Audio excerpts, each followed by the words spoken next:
എല്ലാവർക്കും സുഖമാണല്ലോ. മല്ലിച്ചപ്പ് ഇന്നൊരു അച്ചാറിൻ്റെ റെസിപ്പി ആയിട്ടാണ് വന്നിരിക്കുന്നത്. ഇതിൻ്റെ പേര് നിങ്ങൾ തന്നെ ഇട്ടോളൂ. ബീട്രൂട്ടെന്നോ പാവയ്ക്കെന്നോ അതോ വെളുത്തുള്ളി അച്ചാറെന്നോ ഇട്ടോളൂ. നമ്മൾ ഓരോന്നായിട്ട് നല്ലെണ്ണയിൽ വറുത്ത് കോരണം. അച്ചാറായതുകൊണ്ട് നല്ലെണ്ണ ഇച്ചിരി കൂടുതൽ ഒഴിക്കണം. നല്ലെണ്ണ നല്ലത് തന്നെയാണ് നമുക്ക്. പിന്നെ വെളുത്തുള്ളി നല്ലതാണ്. ഇതിൽ കാണിക്കുന്ന എല്ലാ ഐറ്റവും നല്ലത് തന്നെ കേട്ടോ. വിനാഗിരിയും മുളക് പൊടിയൊക്കെയാണ് നിങ്ങളുടെ ഇഷ്ടത്തിന് ചേർത്തോളൂ.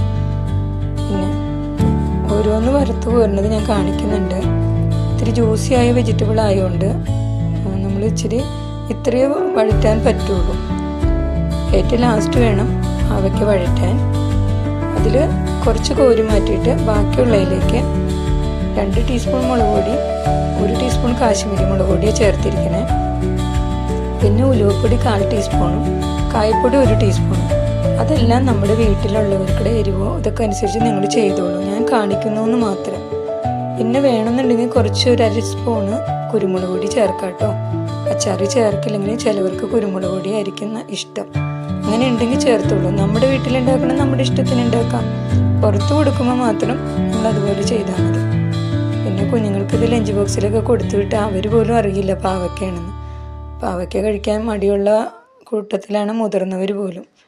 അപ്പോൾ ഇങ്ങനെയൊക്കെ ഒന്ന് ചെയ്ത് കൊടുത്ത് നോക്കൂ കേട്ടോ. മല്ലിച്ചപ്പ് അതിനൊക്കെയാണ്. ഒരു ദിവസം കഴിഞ്ഞിട്ട് സെറ്റായിട്ട് ഞാൻ താളിപ്പ് ചെയ്യുന്നത്. നല്ലെണ്ണ തന്നെ ഉപയോഗിക്കണം. അതിലേക്ക് ഉലുവ വേണമെങ്കിൽ, ഉഴുന്ന്, കടുക്, പിന്നെ കറിവേപ്പില വേണമെങ്കിൽ കുറച്ചുകൂടി വെളുത്തുള്ളിയൊക്കെ ചേർത്തോളൂ.